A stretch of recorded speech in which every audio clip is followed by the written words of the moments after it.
निर्माण झालेला आहे। यश पारोहो यांचं देखील इथे स्वागत झालेलं आहे। देवदत्त महाराष्ट्राचे नवनपुरा अभिनेत्री ढोलकीच्या तालावर विजेते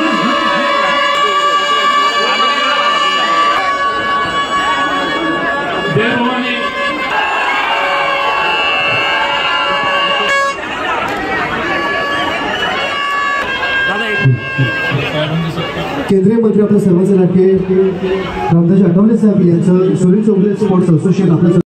आणि आता ही दही अंडी तर हे लोक काय होतील, पण येणाऱ्या विधानसभेच्या निवडणुकीची जी अंडी आहे ही अंडी आमची महायुती फोडल्याशिवाय राहणार नाही आणि महाराष्ट्रामध्ये पुन्हा एकदा महायुतीची सत्ता आणण्याचा प्रयत्न आम्ही करणार आहोत।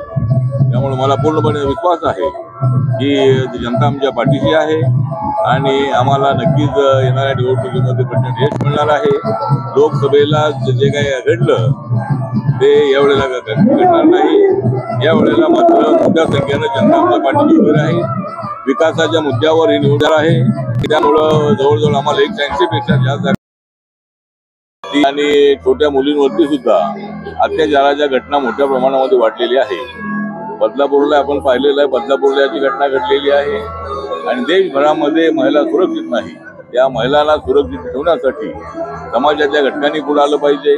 सरकारच्या वतीनं केंद्र सरकार आणि राज्य सरकार हे सुद्धा या संबंधामध्ये जबाबदारी उचलली पाहिजे। आणि परवा प्रधानमंत्री जळगावला आल्यानंतर त्यांनी महिलांच्या संरक्षणाची हमी दिलेली आहे। महिलांना पूर्णपणे संरक्षण देण्याची जबाबदारी केंद्र सरकारची आहे, राज्य सरकारांची आहे आणि जे आरोपी आहेत त्या आरोपींना अशी शिक्षा झाली पाहिजे, कठोर शिक्षा झाली पाहिजे। यासाठी नक्कीच आम्ही प्रयत्न करणार आहोत।